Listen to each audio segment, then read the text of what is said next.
Años de la creación de la Red de Mujeres Políticas del Uruguay. Para contarnos cómo fue esa fundación y ese proceso que se ha vivido, estamos con una de sus fundadoras, Margarita Perkovich. Un gusto. Margarita, ¿cómo andás? Muchas gracias por la invitación. Muy bien, y bueno, de festejos. La Red de Mujeres Políticas en realidad surge allá en el 22, digamos, en el 92. En el 92. El 22 de julio. Sí, son 20, claro, el 22 de julio.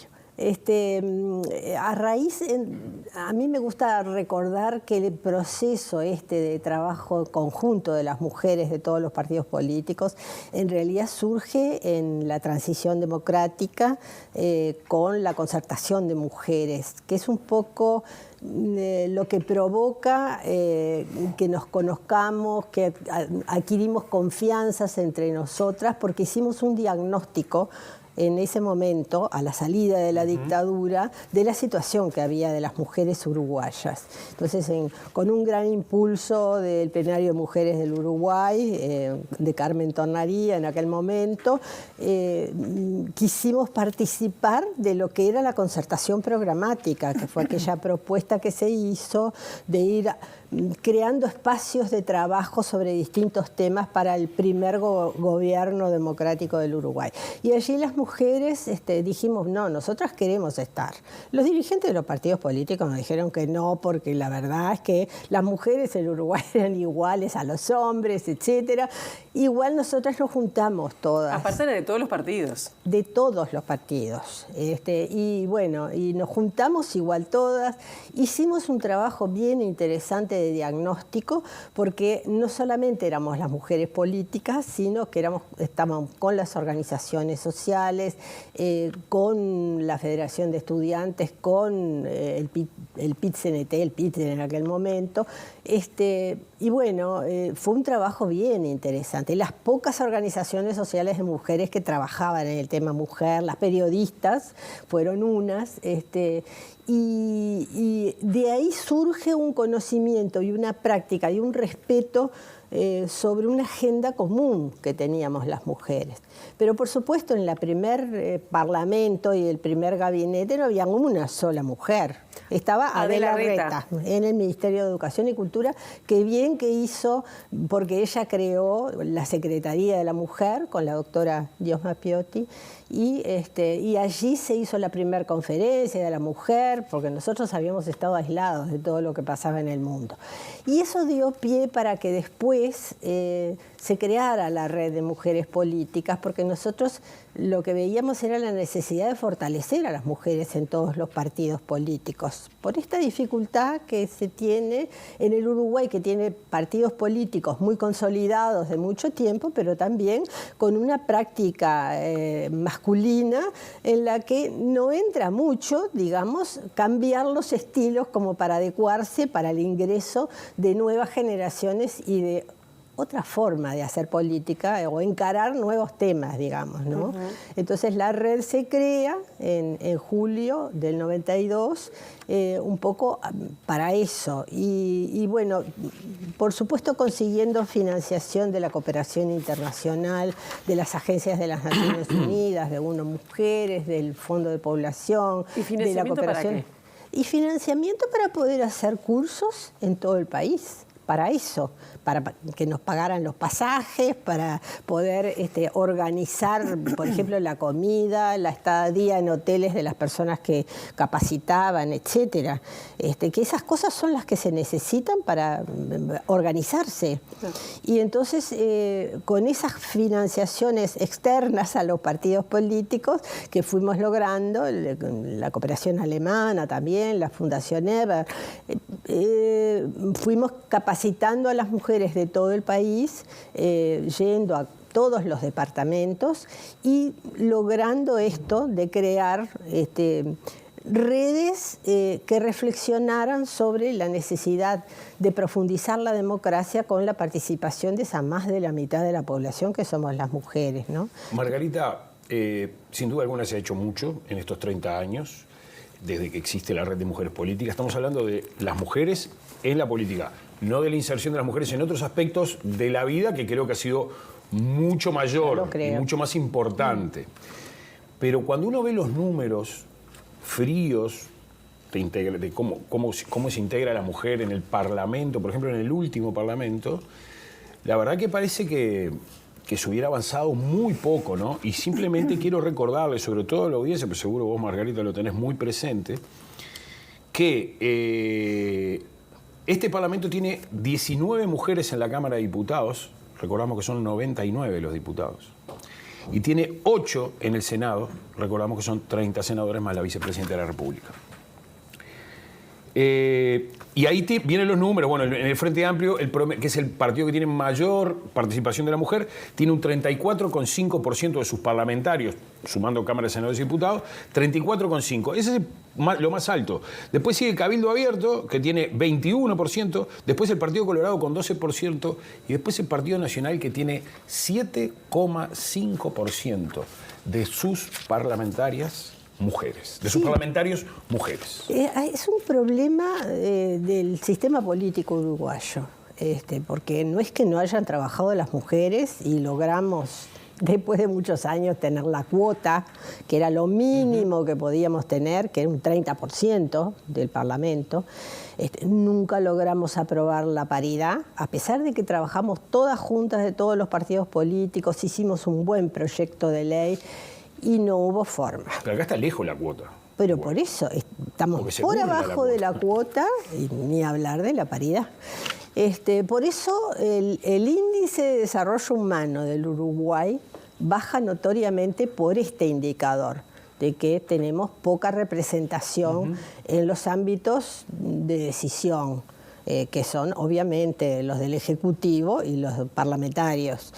Y es difícil y es muy complicado, por eso una cosa importante de este aniversario es que el Instituto de las Mujeres ha insistido en buscar financiación de la cooperación española, de la cooperación europea, de ONU Mujeres, de las Naciones Unidas, para continuar con el tema de la formación, porque es muy difícil para las mujeres la lucha al interior de sus propios partidos políticos, porque la consolidación masculina en los espacios hace que, si van a entrar mujeres, y más por un mecanismo de apoyo como son las cuotas o la paridad, hay que desplazar quienes vienen postulándose y acostumbrados a que esa es la forma del ejercicio y de la decisión en la conformación de las listas, las decisiones de los cargos. Entonces, el reforzar digamos, la formación de las mujeres para no solamente definir la autonomía que tienen que tener para esa batalla, sino para aprender un poco la negociación, las formas de negociación que hay que hacer, forman parte de esta capacitación que se impulsa ahora para las mujeres de todos los partidos políticos. Y después vienen batallas distintas que se dan según el partido político, y bueno, no es fácil en ninguno de los lugares, pero algunos han tenido un poco más de incidencia, porque la verdad es que a nosotras a todas las mujeres nos ha servido muchísimo la presión del movimiento de mujeres, que se expresa en forma multitudinaria en la calle, en los reclamos, etcétera. Las mujeres jóvenes, porque nosotros somos las históricas que empezamos con eso, pero las mujeres jóvenes tienen demandas distintas, porque son demandas de esta época, del siglo XXI, y eso es lo distinto. Y ellas, al estar en la calle, esa es una forma de presión para los partidos. Yo te iba a preguntar justamente eso. ¿Cuáles eran los temas que las unieron, además de la incorporación de las mujeres a las estrategias también políticas y de la militancia, en el 92 y ahora? Son distintos los temas y sobre todo cómo es el trabajo también a nivel de los partidos, porque a mí me da la sensación que además en el último tiempo la bancada bicameral femenina, que tuvo además una importancia fuerte, se había diluido en los últimos años. Sí, ahí hay un desgaste grande de, digamos, de esta... quizás pérdida de confianza, que yo decía que nosotras construimos y que seguimos teniendo las que éramos de aquella época, porque dimos batallas muy grandes. Y establecimos algunas bases para crear esa confianza, que era, bueno, nosotras peleamos por las mujeres, que siempre en las políticas económicas, sociales o culturales se ven desfavorecidas por esa invisibilidad que tiene, las repercusiones que tiene negativas para la mitad de la población, y por eso reproducimos la pobreza y reproducimos una serie de desigualdades. Entonces, en eso teníamos un acuerdo muy grande. Y claro, por eso también logramos sacar leyes, estando en el gobierno o estando en la oposición, porque haber logrado, por ejemplo, la primera ley de violencia doméstica, que era crear una materia de urgencia sobre un tema que era de la vida privada, que explotaba, porque nosotros trabajábamos con las mujeres todas y era un tema que estaba subyacente allí en el Uruguay y que no se veía, fue realmente un logro de acuerdo de las mujeres en el Parlamento. Pero evidentemente el paso de los años ha ido como debilitando esa táctica de trabajo. Y cuesta a veces empezar siempre de vuelta dentro de los partidos políticos para que las mujeres se fortalezcan en ese sentido y miren estratégicamente, que a veces es lo difícil. Por supuesto que cada partido político y cada grupo de mujeres, comisiones de mujeres en cada partido político tiene sus prioridades, ¿no? Y trabaja de distintas formas porque, claro, son muy distintos los partidos políticos. Entonces, también el resultado de ese trabajo tiene, digamos, a veces éxitos y a veces no. Claro, pero igual ahora estaba recordando, hubo una vicepresidenta de la República, ahora hay una vicepresidenta de la República, la que queda de suplente es una mujer también. Sí, claro, pero ahí está. Hay mayor visibilidad que antes no había, más allá de que falta. Sí. El tema es, yo digo, seguimos pensando cuánto se trabaja en esa presencia para las mujeres, digamos, claro. Porque a veces no es solamente estar en los lugares, sino si tenemos la perspectiva de género, de mirar cómo incidimos en la vida de las mujeres.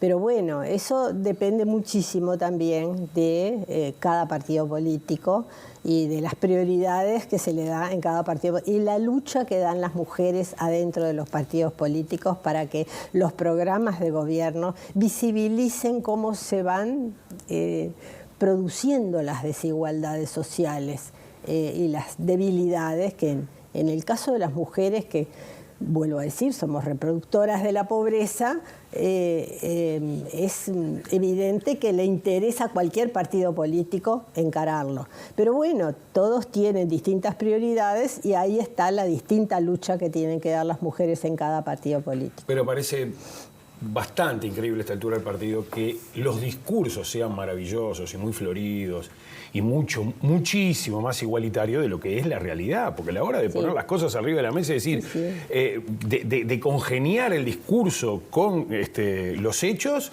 estamos muy lejos. Eso tiene que ver con el sistema político uruguayo, ¿no? Que nosotras decimos es bastante hipócrita, porque es políticamente correcto en muchas cosas, pero después cuesta muchísimo encarar los cambios de fondo, ¿verdad? Sí. Y eso es a nivel nacional y a nivel departamental. Imagínense que para las mujeres en el interior es mucho más difícil encararlo. Nosotros, yo como integrante del Frente Amplio, que trabajamos mucho, las mujeres organizándonos y dando esas batallas, logramos, por ejemplo, que para las últimas elecciones del Frente se presentaran las mujeres para las presidencias presidencias de las departamentales del Frente Amplio. Y logramos casi un 70% de presidentas de las departamentales. Pero es un trabajo agotador, ¿eh? Claro, porque yo estaba diciendo, la otra vez me encontraba con un legislador y decía, pero si no tienen problema, no se presentan porque no quieren. Está como esa cosa de que ¿por qué las tenemos que ayudar si pueden presentarse? Y, bueno, hay barreras que no se ven, ¿o no? ¿A qué se debe? La barrera más grande para la autonomía de participación de las mujeres son los cuidados, es la división sexual del trabajo, ¿eh? Por eso yo pienso que en las batallas por estar en los ámbitos de decisión, de participación, sea social, cultural, política, económica, tiene que ver con el cambio de cabeza con relación al rol que se juega, que no puede ser que toda la sociedad descanse en las familias y dentro de las familias en las mujeres, el cuidado de todas las poblaciones dependientes, que son la niñez, en parte la adolescencia hasta que tienen autonomía, los viejos, las viejas, las personas con discapacidad, los enfermos. En algún momento hay que cuidar a alguien y eso no puede descansar solo en las mujeres, porque las mujeres que están en cargos políticos, y lo digo por experiencia, uno siempre está pensando en, bueno, ¿dónde estarán los chiquilines? ¿Dónde estará el adolescente? ¿Qué pasará con el que está enfermo? ¿Lo estarán cuidando? ¿A dónde lo dejo? Y eso, ahora que estamos discutiendo una reforma de la seguridad social, hemos logrado el movimiento de mujeres de meter este tema, porque las mujeres no se pueden jubilar, llegar a la cantidad de años necesarios, porque entran y salen del mercado de trabajo para cuidar a los chiquilines o porque tienen problemas con la familia, claro, y las generaciones mayores. Y eso es un tema que hay que tomar en cuenta. Logramos una ley en que se incorporara el tema de los cuidados, que fue la de flexibilización el contar los tiempos en la seguridad social y las licencias parentales, pero bueno, vamos a ver si eso se mantiene. Claro, te suman años por hijo. Claro. Yo me jubilé porque tuve 2 hijas y esos 2 años justo me llegaron para dar con los años de jubilación. Margarita, te queremos pedir una última reflexión sobre algunos casos que han sucedido dentro de tu fuerza política, dentro del Frente Amplio, con respecto a algunos actores políticos y que además están siendo tratados en el Tribunal de Conducta Política que vos integrás. Y son temas que tienen que ver, evidentemente, con denuncias, por lo menos en principio, denuncias de abuso y de violencia de género en definitiva. ¿Qué reflexión te merece esto hacia adentro de una fuerza política que se ha declarado antipatriarcal y bueno, que ha pretendido tomar un poco como la antorcha y ir adelante con esos temas? Mira, lo importante de ese logro de las mujeres organizadas que lograron en un plenario del Frente Amplio que se declararan estas cosas es que se puso en la consideración de una fuerza política importante, como es el Frente Amplio, este tema. Así como yo digo, fue un logro aprobar una materia de urgencia, de violencia intrafamiliar, este tema de la violencia política hacia las mujeres es muy importante y de hecho además hicieron un protocolo las mujeres del Frente para que se cumpliera éticamente. Es un hecho que en todos los partidos, porque es estructural de la sociedad la violencia, y ahí caen las mujeres que son mucho más vulnerables porque recién llegan al sistema político. Entonces es muy importante haber hecho el protocolo de violencia política, haber establecido una forma y un procedimiento para las denuncias, dar la seguridad de que se cumplen los procedimientos y que estas cosas se vayan saldando. El Frente y el Tribunal de Conducta Política ya le ha pasado y ya ha aprobado el plenario muchos dictámenes desde que estamos integrados, la nueva integración que tiene el Tribunal, que le hacen la recomendación a las direcciones departamentales, por ejemplo, a la gente del interior, que tiene que considerar la agresividad en las relaciones políticas, que es, digamos, natural en las relaciones masculinas, que se construye la virilidad en esa cuestión agresiva de competencia pero que no puede ser que se traslade en las relaciones políticas. Igual hay dificultades para abordar estos temas, a pesar de que tiene, como decía Marcelo, esa declaración de antipatriarcal. ¿Cómo se trabaja en el Tribunal de Conducta Política? Sin ningún problema. Sin y ningún problema. No toda es violencia política. Porque a veces no hay denuncia que le llega directo, pero ¿cómo lo abordan ustedes? Porque nosotros tenemos procedimientos, ¿no?, para tratarlos y los consideramos todas las denuncias que vienen, porque cuando recién nos instalamos había denuncias atrasadas, que no cumplían con los procedimientos porque no estaba instalado el tribunal. ¿Y por lo tanto lo tratamos de oficio, decidimos tratarlo. Hemos recibido, recibimos en su momento como 7 denuncias, muchas del interior, y ahora vamos con un tratamiento como de 13 o 14. Y ¿7 más 13, 14? ¿O 13, 14 7 todas? más 3, sí, son unas cuantas. Y seguimos recibiendo. Pero tenemos procedimientos, nosotros lo que luchamos es para que se reconozcan los procedimientos, para que tenga legitimidad el Tribunal de Conducta Política, para que se respete y no haya después recusaciones de que no se cumplieron con los procedimientos. Y bueno, estamos haciendo incluso propuestas para modificar los estatutos del Frente para que se tome en cuenta la vida privada de los y las políticas, porque también hay agresividad a veces en las mujeres políticas que toman las formas de hacer políticas masculinas. Entonces, son formas de cambiar la sociedad uruguaya y la forma de hacer política de las cuales yo estoy muy orgullosa en el Frente. Y bueno, y uno quisiera que todas las mujeres de cada partido político, y eso es un poco lo que se impulsa con la formación, que esto de la autonomía, pudieran tener la fortaleza dentro de su partido político para que hicieran esto que las mujeres del Frente impulsaron. Margarita Perkovich, un placer como siempre hablar con vos. Un placer estar acá. Muchísimas gracias, Margarita. Nos vamos a la pausa y volvemos.